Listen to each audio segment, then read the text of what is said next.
Welcome to The Explainer. Today, we're diving into source material that really reframes a common question about desire in relationships. And you'll see, it's not about finding some magic button, but really understanding the psychology of connection and trust. So, there's a question right there. How do you get on the same page? Well, the source material we're looking at frames the answer not as a set of tricks, but as a journey. It's a process that's really built on three key ideas: creating genuine attraction, carefully setting the mood, and, this is the big one, proving you're someone she can fully and completely trust. And according to the source, the entire process has to start right here, with this one non-negotiable foundation: trust. Before anything else can happen, this has to be firmly in place. It's the bedrock. Okay, how is that trust actually built? The source breaks it down into these four pillars you see here. It's a journey from being dependable and just giving things time to being loyal without ever being obsessed. You can see it's not about one grand gesture, but really about consistent action over time. What's really interesting here is the psychology behind simple dependability. I mean, think about it. Returning a call, showing up on time.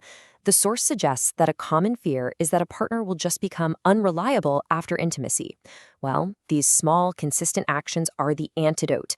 They build a sense that you're a rock she can count on, no matter what. And this quote just brilliantly illustrates that core logic. Your consistency is like currency. When you're reliable about something small, like movie time or returning a call, you're actually building the trust that's required for much deeper levels of intimacy in a relationship. The source also draws this really critical line between loyalty and possessiveness, as you can see in the chart. Loyalty is all about a secure, laser-sharp focus, planning quality time.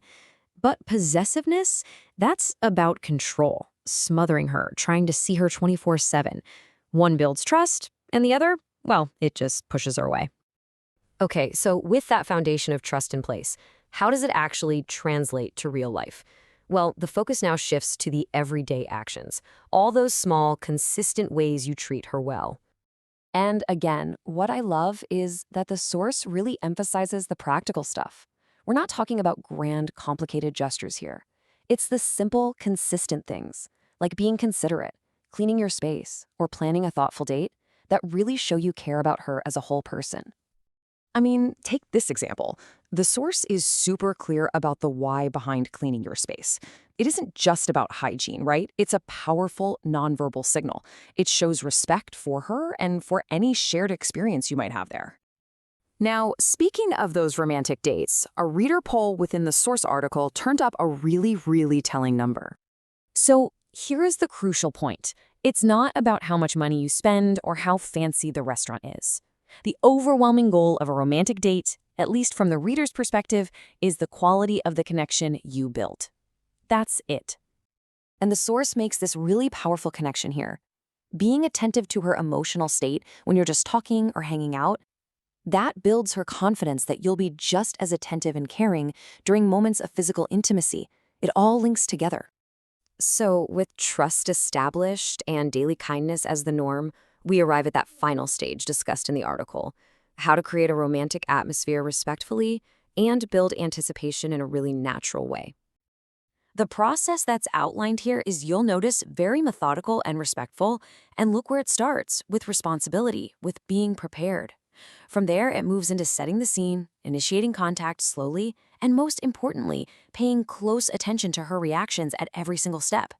This is such a fantastic reframing of a classic and often misunderstood phrase.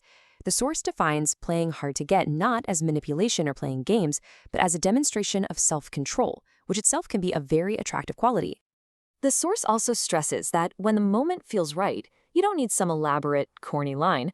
A simple, direct, and respectful question like this one is incredibly powerful. Why? Because it shows you care about her answer, no matter what it is.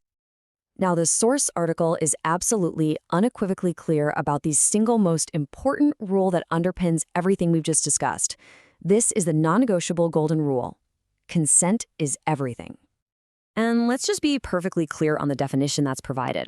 This isn't about reluctant agreement or somebody giving in. True consent is an active, enthusiastic, and freely given yes. The article really doesn't mince words. It uses this direct, powerful command to eliminate any gray area whatsoever. There's absolutely no room for pressure or persuasion. Period. And this brilliantly illustrates that rule in action. See, consent isn't a one-time contract. It can be withdrawn at any moment for any reason. And if that happens, the only acceptable response is to stop immediately. Ultimately, the source concludes on this note of patience. And it makes sense, right? Genuine desire can't be manufactured or forced. The entire process of building trust and showing you care is all about creating an environment where a real connection can grow on its own timeline.